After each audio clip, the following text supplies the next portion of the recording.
Hey, herzlich willkommen zu einem neuen Filmschnack im Rahmen der 62. Nordischen Filmtage digital. Sie gilt als eine der interessantesten, aufregendsten Regisseurinnen Schwedens. Amanda Kernell. 2015 lief ihr Kurzfilm Der große Berg im Norden hier bei den Nordischen Filmtagen. Aus dem Kurzfilm wurde im Jahr darauf der erste Spielfilm Amandas, Blut, der international unglaublich erfolgreich lief und vielfach preisgekrönt wurde.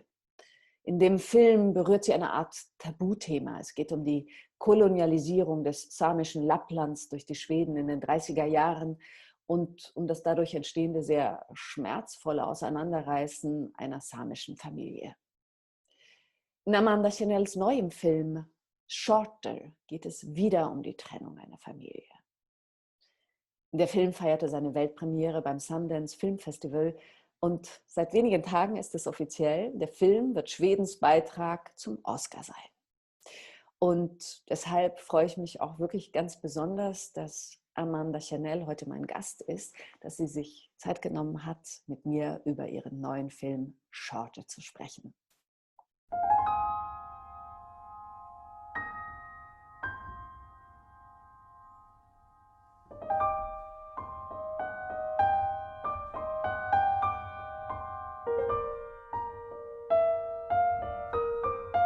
Då hälsar jag dig varmt välkommen, Amanda Kernell. Det är väldigt roligt att du är här. It's very nice to have you here.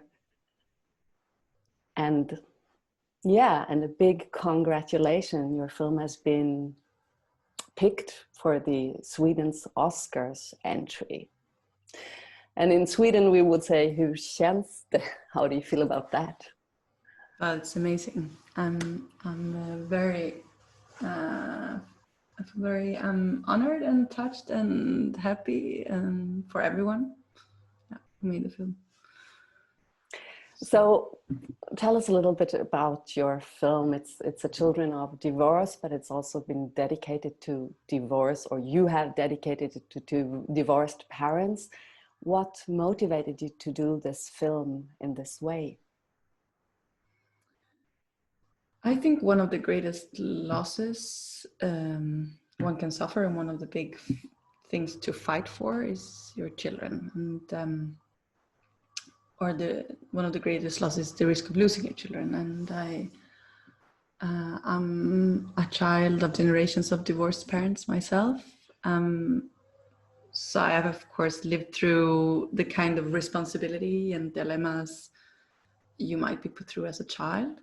But I wanted to look at this also from a parent's perspective, and and try to investigate how far would you go in the fight for your children? How far would I go? Is there a point where you should let go? When is that? And is that ever okay as a woman and a mother? Or do you have to sacrifice yourself completely for your children? And do you think there is still a difference if you're a woman that abandons her family, or a man that leaves his family, in the judging of the society? Yes. Yeah, absolutely. I think so. And I think that no matter how reality is, or the statistics, I think our view of a woman who doesn't have her children for some reason is that it's something wrong with her. She either chose not to be with them, and that's a great character flaw, or she didn't get them, and then there's something incredibly wrong with her, that we have that. So it's uphill being a woman without your children, I think. Fighting from there, where the character is in the beginning of the film. No matter how it happened, I mean, none of this has to be true. So yes, I think so. Yeah, and I mean, it's a thin line. I mean, it's a difficult thing to be a parent, and I think that's why parents needed a declaration of love, and especially divorced parents. I mean, which one of us would be perfect if we were to be judged in every single moment. And in the film, I think you are judging her. You're kind of a jury in a way. I mean, you're with her, but you might also be like the jury in a custody case. And is she the better parent now? Is she now? Is she now? And I also think it's an incredibly lonely place to be if you're an alone parent, or even worse, in a bad custody case or severe custody case, or like this, when you live with your kids. Every little choice you make might be the tipping point, or it might be turned against you later. Yeah, I mean, it's suspenseful in a film, but it's terrible in reality. Yes, but it was terrible in the film as well. For me, Alice, the mother, was a very ambiguous character. I mean, I felt sorry for her and I felt empathy for her, but I hated her as well because of the situation she put her children in. Mm-hmm. And I wonder why we don't know anything about the background of the whole story. We don't know the father. He seems very aggressive, but we don't know the story behind everything. Why did you choose to start to leave that out?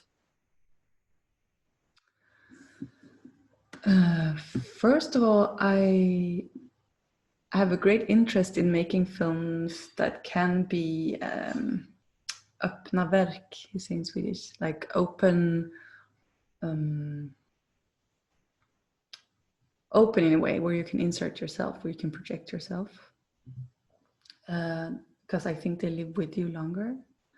And I also don't think, if I should make this film in an honest way, in these kind of cases, I make a lot of research. I've been following people for years, both that I've known from before, but also especially for this film, mothers that have been to prison for living with their kids, parents and fathers who have their kids taken away, and custody case lawyers and social workers and so on. But I think the way to make it in an honest way is that the truth goes into a million pieces. In these cases, what is the truth? I mean, I could state one in the beginning of the film, but I'm not sure whose truth is that. And that's a part of it, that everyone has their own. And I think that's why the daughter keeps track of things in her diary, because everything changes and is bent, maybe both used, I mean, against you, but also it just it's incredibly unsettling. But I think I think that's the honest way to do that, to tell about it. And I also think it's a point that the audience has to insert themselves and their own judgments and their own, like as if you were a custody case officer in this, and had to judge in this case. You would not know much more than this, other than things you've read where one parent says one thing and the other parent says another thing. So and then you can just judge on on how do the kids respond to this parent and that parent, and is it a good thing that they can fight with you, or is it a good thing that they're quiet and nice, or could that mean that they're scared of you, or yeah. So how have people judged when they have seen your film? Is it contradictory or yeah? What do they say? Well, usually I would have loved to be there and met an audience with this, because I think it's always so interesting it's so interesting to hear different people's opinions. Usually people talk about themselves and that they've been divorced or thinking about getting a divorce, or how do you do this in a good way for your children? And I think that's the best response. I think I think I make films because I have a lot of questions to the world, and then it's not up to me to answer all of them. I think I'd rather have other people's answers. Well, a lot of women that are divorced, I shouldn't generalize like this, but think she's doing the right thing not going back with him in the end, because that would never work. But I mean, there are so many different opinions on that, and some people realize that I think it depends on what you grew up with. If you think, should a parent sacrifice herself in this case, and where's the limit of how much, like how much of a sacrifice, how bad does it have to be, how violent, and for you as an audience to be okay with her leaving and so on. So I think ultimately, I guess it's up to what you've been through in your life. That's my impression. And but I had a talk with a Swedish psychologist about the film the other day on a stage, now when it was nominated for the Nordic Council Film Prize. And he said that there's hope, that she shouldn't go back to him because it will work for 15 minutes and then it's toxic. And his opinion, and he works in partner therapy, that this maybe will not be a good example for you. You will could not be a good example for your kids. For me, there is hope in the end as well, because the daughter is on the phone and wants to know how she's doing. And for me, that's a great step from the beginning, where she's kind of very aggressive against her mother. Could you tell us a little bit about this relationship between the mother and the daughter? Yeah, I think of the film in many ways as a love story between a mother and a daughter. And I think one of the worst things with losing your children is, of course, you can lose them in a case, but they could also choose not to be with you. And maybe that's even more painful, because should you then respect that decision?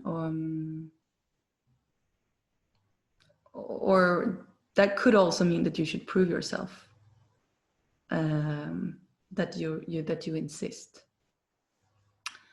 And I think they need each other. And it's difficult in that age when you should be you should become your own person and oppose yourself to your mother. I think I had to look into that. I was this terrible teenage daughter myself. And I think I had my reasons, but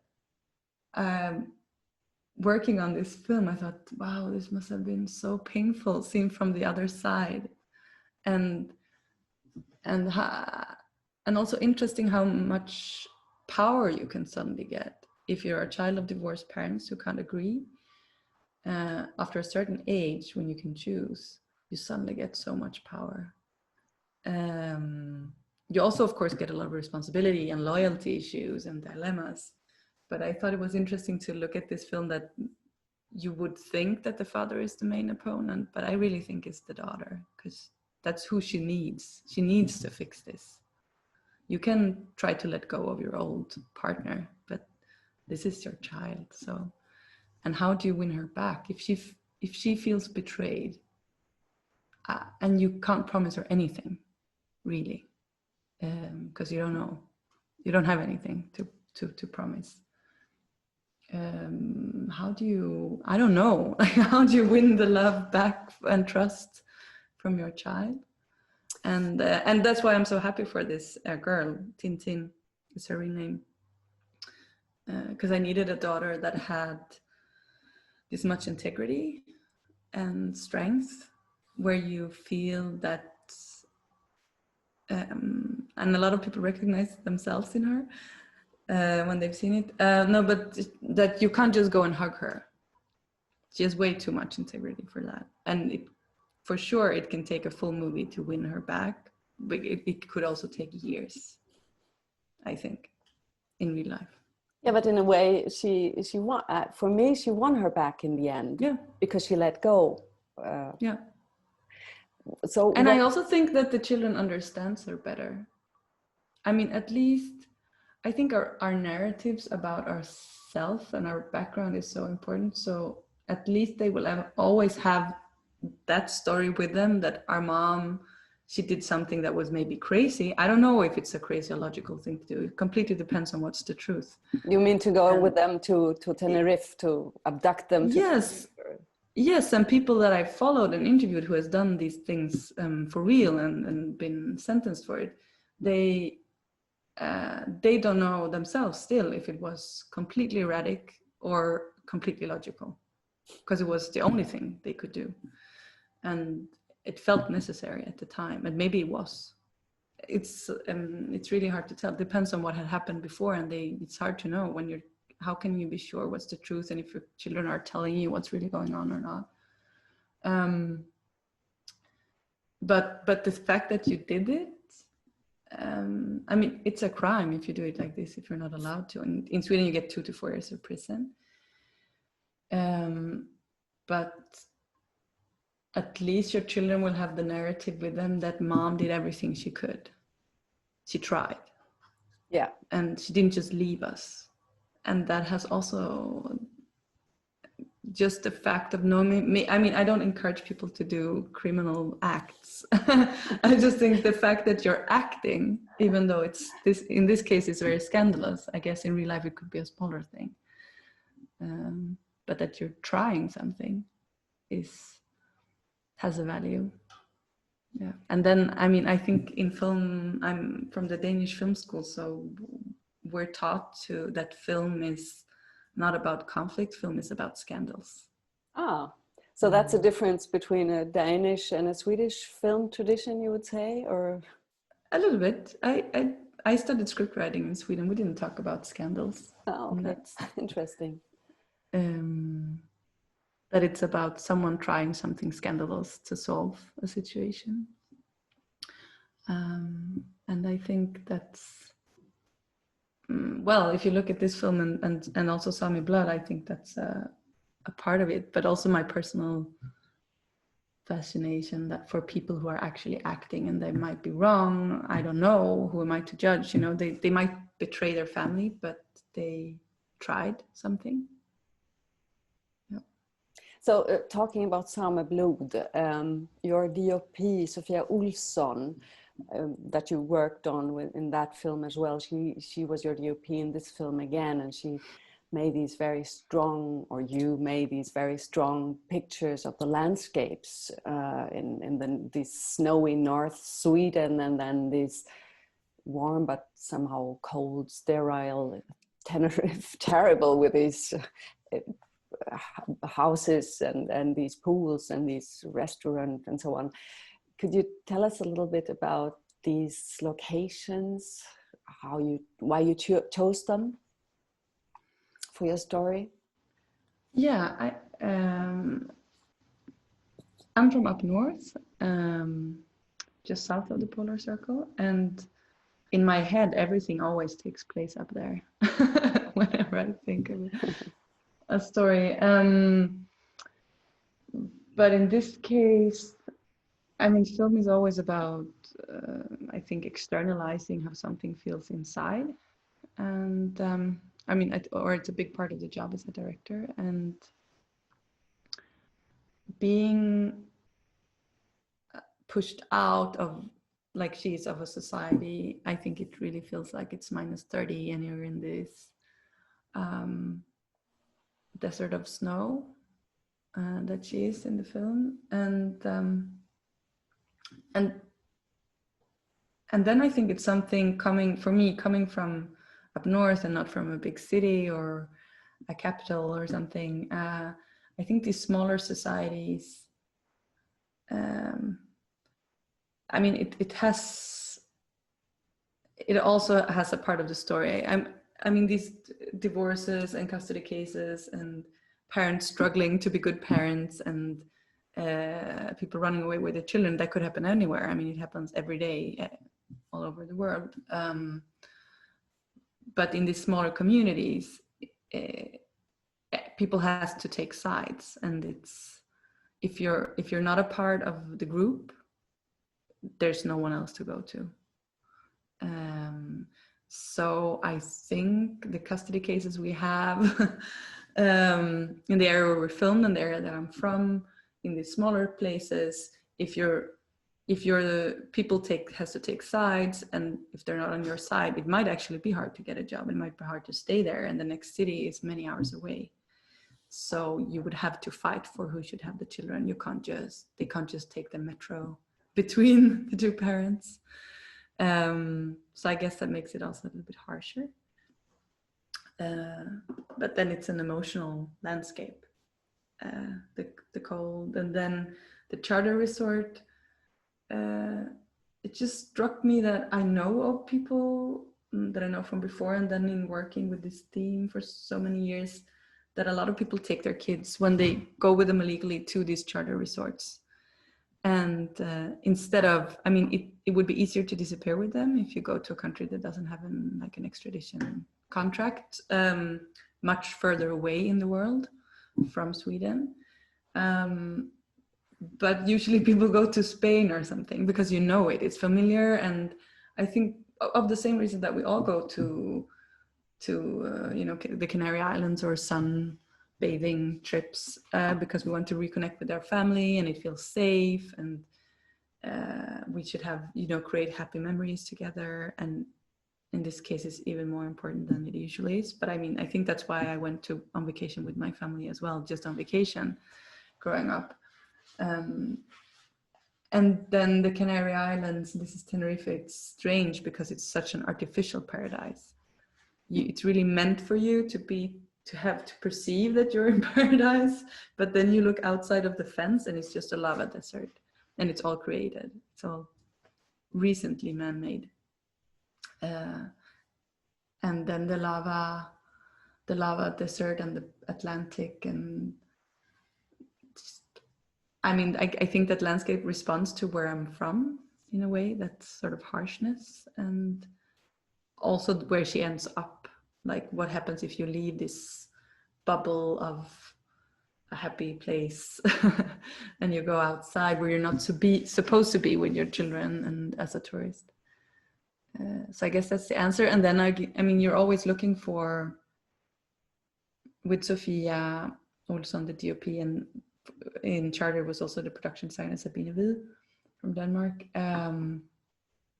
for to find places that really is what it's like inside. And I think being in a custody case like this, where you're really at the verge of losing your children, or any minute now they might find you and it's all lost. I think it's like standing on this fire escape 20 meters over the Atlantic Ocean, and it's rusty, and you don't know where she stands talking on the phone and runs down with her children later.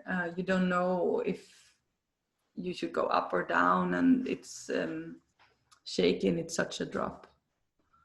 I think you're in that, and it's kind of violent to stand there. Yeah, and beautiful and lonely. But yeah, I think that's like uncertainty and feeling I'm not, feeling safe, no shelter. I think that also meant something for the place. When we saw that hotel and that fire escape, we thought, okay, this is where they go. Yeah.